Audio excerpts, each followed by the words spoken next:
G'day everyone, and welcome back to Burns Metals. It's Jack here again. Just wanted to do a long overdue follow-up video for the second video in this series. The last video we went over what to look for when you're from a metal mounter when getting your metals done and the things that should be avoided. Unfortunately, I didn't get to do a video on the end product of that particular metal set because I had to get delivered to the owner straight away as he was going down to Canberra for the 50th anniversary of the Vietnam War commemorations.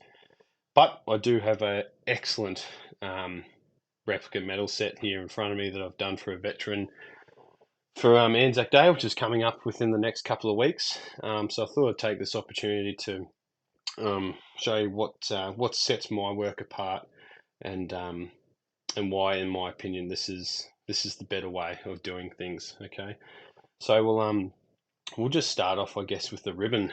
All the ribbon in this metal group is Toy Canning and Spencer. Okay, so it's all made by them in England, with the exception of the American metals.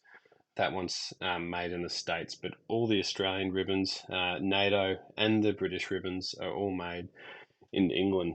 Okay, the replica metals themselves are all die struck quality replicas. They're not die cast. I will only use die struck where they are available. Really only resorting to cast for very rare metals, or some metals indeed only come in die cast copies. Okay, but generally I haven't really come across that yet. I generally use die struck replicas where I can. As an example, I've got a replica GSM here. Now these are the ones that I use. They actually turn. Okay, most of the replicas that you'll find, especially in Australia, this will all just be one struck piece and it won't turn. And the replicas in Australia, the clasp isn't actually fixed to the metal, and it can't be. Okay, so these are the ones that I use. So as you can see, they're a much better product than what's generally available in Australia. Can get British metals as well. A replica Iraq metal. Okay, British Army Iraq metal. As you can see, the clasp is actually fixed to the metal. Okay, like it should be.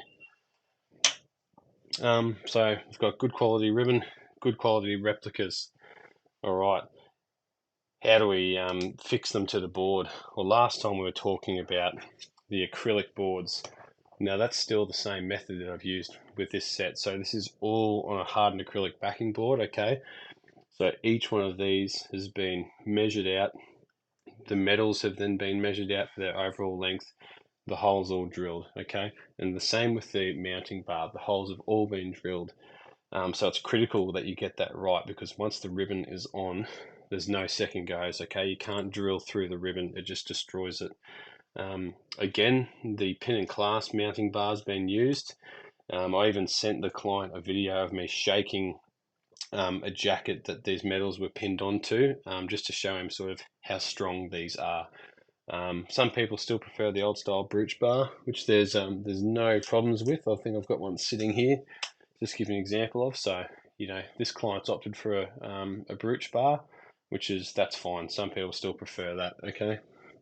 But generally, I'd say 90% of my orders and customers opt for these pin and clasp mounting bars. Now, one thing that you'll notice on the back here is the how I tie the metals down.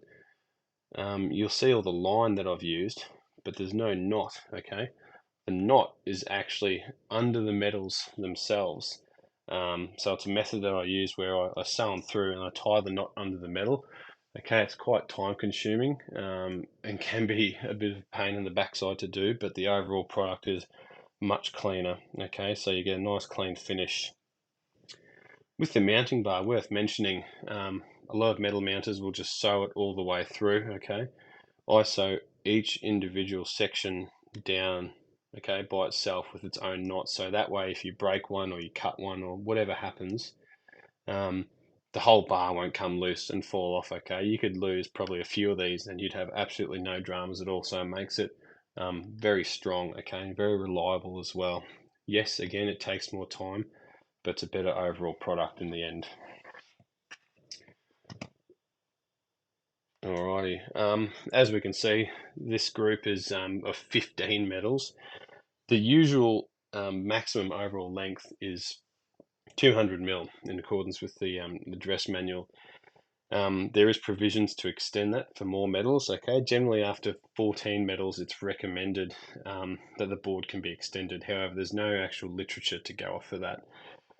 So I just confirmed with the customer if he was happy to go for a size of 250 mil, which is what we've done. So that still lets the metals be seen. You basically want to have about half, roughly half of the metal showing.